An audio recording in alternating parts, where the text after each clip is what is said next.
So today we are going to be talking about the products that just didn't quite hit the mark. Because of course not everything is going to work for everybody, and these things just simply did not work for me for one reason or another, which I will get into in detail for each and every product. I really hope you guys are going to enjoy. Let me know your thoughts on all the products that I'm going to be talking about today. If you've had a similar experience, if you had a completely different experience, what are some things also that just haven't really worked out for you? I would love to hear those products in the comments as well. Hit the thumbs up button if you do enjoy today's video, and subscribe if you want to see more from me, and let's just jump right into it. When I was putting all these products together, there was one in particular that I knew without question I had to include. It is a reformulation that ruined the original product for me, and I'm very sad about it. So the Josie Maran body butter was one of my favorite body butters for years. It's been a staple of mine for the longest time, and the vanilla bean scent in that body butter was my absolute favorite because it smelled so good. It wasn't your typical sickly sweet artificial vanilla scent. It was delicious. And then paired with the really beautiful formula, which was very oil heavy, so it had such a nourishing feel to it. It was so moisturizing. It was just a beautiful, beautiful, beautiful body moisturizer overall.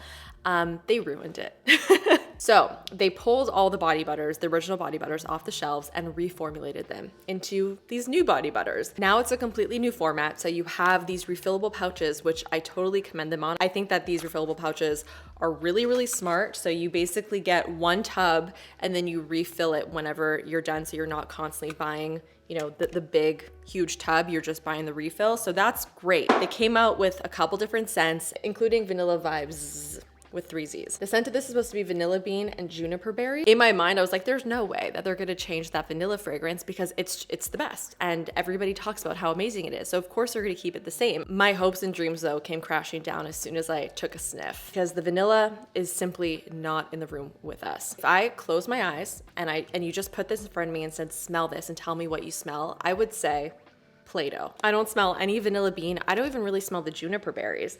I smell nothing. It just kind of smells like Play-Doh. And so the most perfect vanilla fragrance body cream no longer exists. I will say the formula itself beyond the actual fragrance is gorgeous. It's just as nourishing and moisturizing and gorgeous as the original. But there's so many body creams that I have in my collection that are amazing. Like I have several that I can think of off the top of my head that I love so much. And it's always those little details like the fragrance that will bring it to the next level. This no longer is at the very top for me, and it's so disappointing and so sad, and I really hope that maybe one day Josie Maran will come to their senses and bring back the original vanilla fragrance, because this is unacceptable. Unacceptable. Future Jamie here. I just wanted to jump on here because I actually completely finished this video. I went to go upload it, and as I went to go link the products in this video, I saw that Josie Maran actually had a pure vanilla bean scent, and I felt really, really stupid. Now I haven't tried that one. I haven't smelt it. I don't know if it is like the original vanilla bean scent, but I did read the comments, and a lot of people were basically saying the same thing that I was saying about the Vanilla Vibe scent, in that it's not at all like the original and that it's basically unscented, and a lot of people seem to be disappointed. So with that said, most likely it's kind of going to be the same situation, but I just wanted to point out that I had not yet smelt that one. I felt a little bit duped by this next product that disappointed me. This is the Glow Recipe Watermelon Glow Niacinamide Hue Drops in Sun Glow. So this is essentially a bronzing serum. Think Drunk Elephant, de-bronzy, but way more serum-y. When I first tried this, I loved it. I felt like it made my skin look perfectly bronzed. It gave me a really beautiful glow. I love the texture of it. The de-bronzy, you can't really put all over your face. Like on its own. This you can, and it blends really nicely into the skin. It's very lightweight, very serum-y, so it just melts right into the skin. It's very easy to just apply on its own. It doesn't look patchy. So you might be asking yourself, Jamie, sounds like you love this product. Why are you disappointed in it? I'll tell you why, because I didn't realize that along with the beautiful glow that it gave my skin, it also added a nice layer of shimmer. It's like diamonds. This is the skin of a killer, Bill.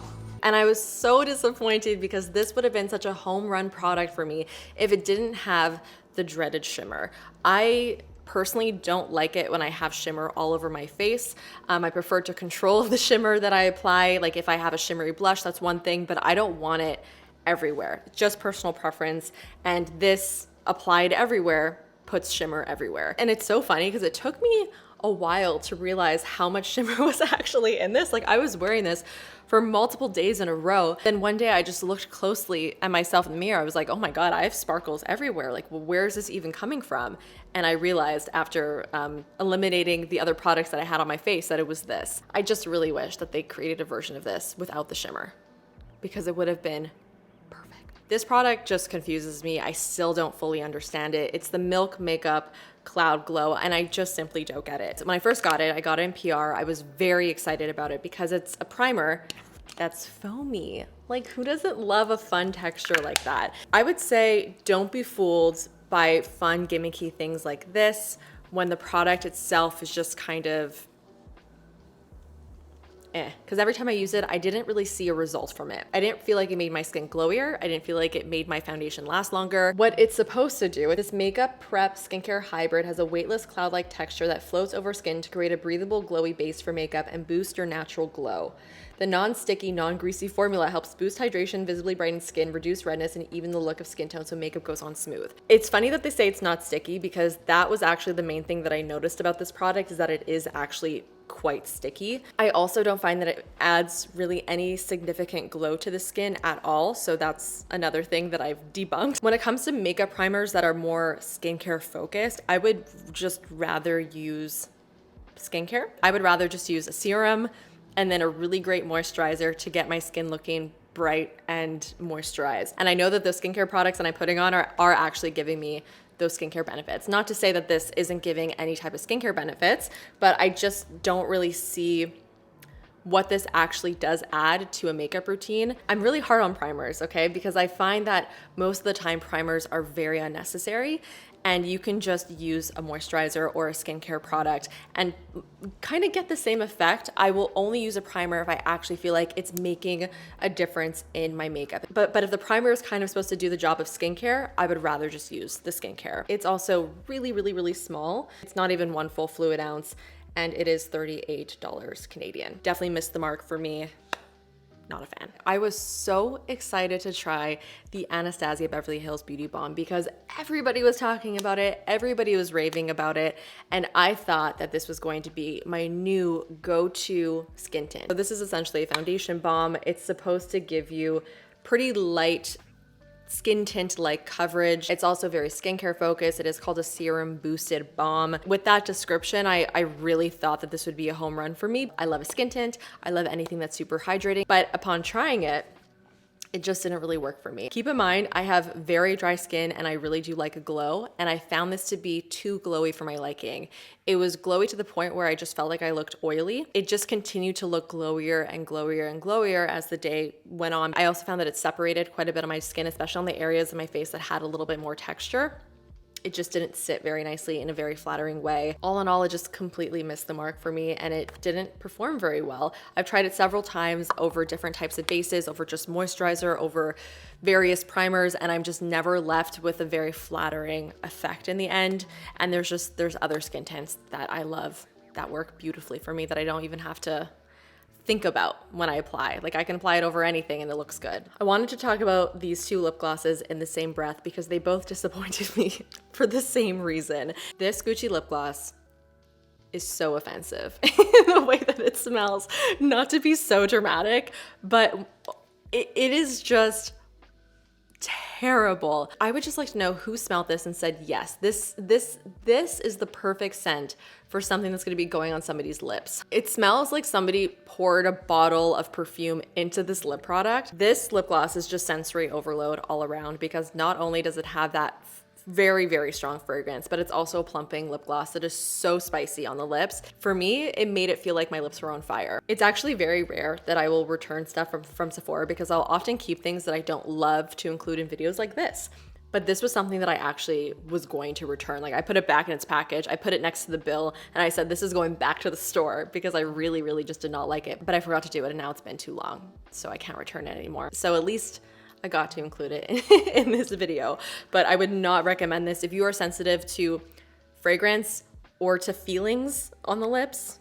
stay away. The Say lip gloss, definitely not as dramatic. This is the Bounce lip gloss, and I love the way that this feels, and I love the way that it looks. It's such a beautiful color, but the scent of this gloss really throws me off. It's hard to even pinpoint what it is because it doesn't even smell like an added fragrance. It just kind of smells like that's just what the combination of these ingredients ended up smelling like, which is just a lightly unpleasant fragrance that I'm just not a fan of and that I notice and that bothers me. Please keep in mind, I'm really sensitive when it comes to fragrances, so you might try this and be like, I don't know what Jamie's talking about. This is totally fine. But this is for the people who are as sensitive as I am. So while it's not the biggest deal in the world, the formula itself is also really nice. There are so many other products that look exactly like this that have a beautiful formula and that smell nice or have 0 scent whatsoever. For example, this reminds me a lot of the Summer Fridays lip oils and even the Merit lip oils. All very similar formulas, but the Merit and the Summer Fridays, they don't have a weird scent. So I'm gonna go towards those rather than go towards this, even though I like the way it looks on the lips. So just something that I really wish was just slightly different about this product. The last product that unfortunately missed the mark for me is the First Aid Beauty Bronze and Glow Drops. This is another bronzing product similar to the Glow Recipe Watermelon Glow. Oh my God, wow, I caught it. That just made me sweat. Can you imagine that just went everywhere? That would have been my karma for talking poorly about all these products. As I was saying, similar to the Glow Recipe Watermelon Glow Niacinamide Hue Drops, same idea where you can apply this on its own and to give your skin a little bit of a bronzy glow, or you can mix it in with your moisturizer or foundation. This had a lot of potential. There was no shimmer in here. The problem that I had with the First Aid Beauty Glow Drops is that it does nothing. It doesn't really add much glow, and the bronziness that it adds is so subtle. It's almost like you didn't even really do anything. If you are very fair, this actually might be a nice option for you, because especially if you find that a lot of these other bronzing drops are like too pigmented or too orangey on your skin tone, this might be nice because it's not super intense. But I personally do like something that has a little bit more punch to it, that does add a little bit more, you know, bronze. If I'm applying something that's supposed to bronze my skin, I want it to give me what I'm applying it for, you know? And so even though this didn't have shimmer, it unfortunately also didn't really have much bronze. And that's all my complaining for today. I hope that you guys enjoyed hearing about all the products that didn't quite work for me. I should have made this disclaimer at the beginning, but I guess I'll just make it at the end. Always keep in mind that these are just my experiences with these products. Some of these may work really well for you, for your specific needs. Makeup is so personal in every way. What works for me may not work for you. Doesn't work for me may work great for you. So obviously take my opinions with a grain of salt, but regardless, I hope that you enjoyed and found it helpful. Let me know all of your thoughts in the comments and hit the thumbs up button if you enjoyed, and I will see you guys in the next one. Bye.